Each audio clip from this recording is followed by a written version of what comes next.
Ia penting kerpikeun urang ulah nepi ka mopohokeun kana sejarah perjuangan sepuh-sepuh urang kapungkur nepi ka urang bisa diberi anugerah ku Allah katenangan hirup dina poe ayeuna. Dina Ahsanul Qisas karangan Mama Gentur dina hikmah kalima di dieu diterangkeun bahwa Kanjeng Nabi Muhammad sallallahu alaihi wasallam ku Allah dipaparinan kisah-kisah para nabi-nabi sati acan Kanjeng Rasul, para wali-wali, para solihin kerpikeun ngahirupkeun ulah nepi ka jalma poho kana sejarah jeung perjuangan kolot ku cara dicaritakeun perjalanan anjeunna oge supaya nguatkeun leuwih nguatkeun kana kaimanan urang ka Allah jeung ka Rasul. Sakumaha ayeuna cariosan para ulama lamun ceuk urang Indonesia mah gajah mati meninggalkan gadingnya meureun maung ge paeh ninggalkeun belangna gitu.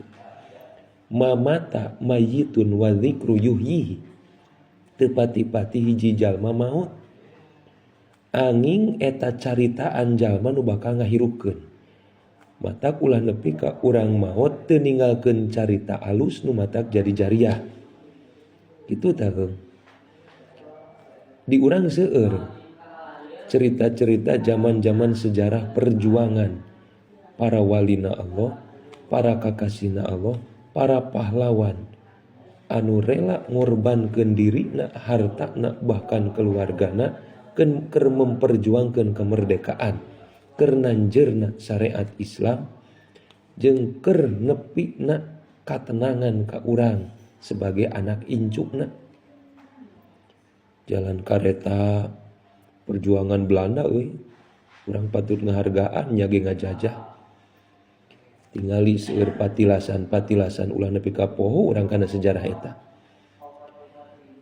Aya dawahan ulama ma anfaqul muluku wal agniya'u al amwala alal masoni'i wal husuni wal kusuri illa libaqo idzikri. Teu pati-pati para raja, para agnia, jalma-jalma nu beunghar ngainfaqkeun harta-hartana baheula kerpikeun nyieun gedung-gedung, istana-istana atau patung-patung, candi-candi atawa naon bae. Anging eta teh kerpikeun peringatan. Kerpikeun nginget-nginget ka jalma-jalma anu hirup bahwa ieu teh jadi ciri perjuangan para sepuh, perjuangan anjeunna.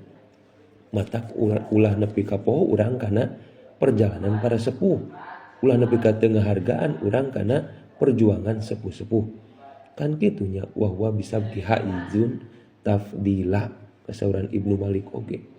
Cilaka jalma lamun teh mah teu ngahargaan kana perjalanan sepuh.